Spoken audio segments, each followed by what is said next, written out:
How in heck do you stop birds from stealing and eating all your strawberries? Well, today I'm going to hopefully solve that problem with strawberry pebbles.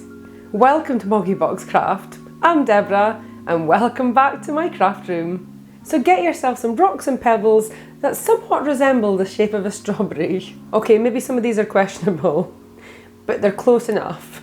So we're going to start by painting our rocks with some red paint.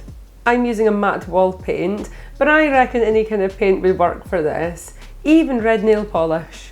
Obviously don't use a super small brush, or you're going to be here all day, and no one's got time for that. We just want to get a coat of paint all over, and remember to coat your edges. Also, you might want to put a pair of gloves on so you don't get covered in paint as well.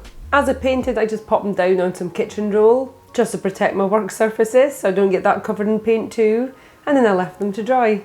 So once they're dry, it's time to make them look a tiny bit more like strawberries. To represent the green leafy bits, I'm going to use some green paint. I'm just using up this old green paint from another project, so it's a little bit watery. I also did some Google searching to find a reference pic of a strawberry. Although these rocks are not going to look real, I wanted the colours to slightly resemble the correct strawberry colours. Then using some small detailed brushes, I just painted on some spiky squiggles of green paint at the top of each pebble, to hopefully resemble the leaves that you see at top of strawberries. I just repeated that process until I was happy with my green squiggles to resemble the foliage and left them to dry. And to paint the seeds, I'm going to be using this really lumpy yellow garden paint. Side note, do not recommend this paint. Absolutely not. It took a zillion coats when I used it on other projects to get an opaque finish. It's really watery, really lumpy, absolutely do not recommend.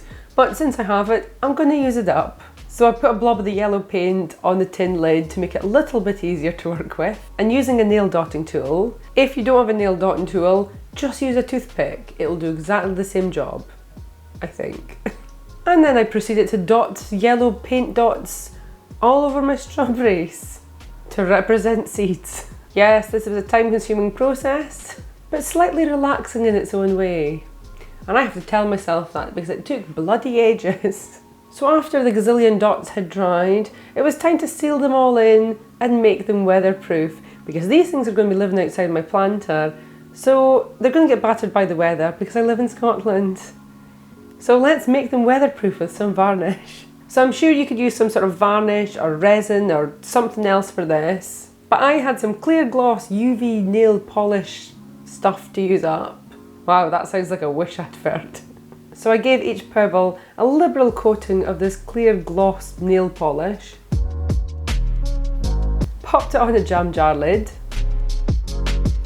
and then cured it in a nail lamp. This made the whole process so much quicker using a nail lamp and UV polish. The UV lamp hardens the gel polish really quickly, so it's so much quicker than traditional varnishes.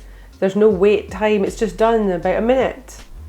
Perfect! So I repeated this process on the other side of the pebble, and then repeated this whole process until I'd painted all my pebbles with varnish. Although halfway through I did swap from a gloss clear top coat to a matte clear top coat, just for a bit of variation.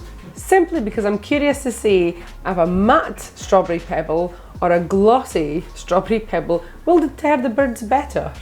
And this is how they turned out. So now to take them outside and pop them into the strawberry planters and cross our fingers that it deters the birds. The idea is that the birds come and peck on the strawberry pebbles. Obviously they don't like them because they're rocks. So when your strawberries grow, the birds leave them alone because they think they're going to be as horrible as the strawberry rocks or pebbles. And then hopefully I will get strawberries to eat, instead of them being all stolen by the birds. Fingers crossed it works. I shall keep you updated in a future video and let you know if it works. If you've enjoyed this video, leave a like, leave a comment, share and subscribe. Of course, subscribing is optional, but it is very much appreciated. So thank you all so much for watching. I'll see you guys next time. Bye!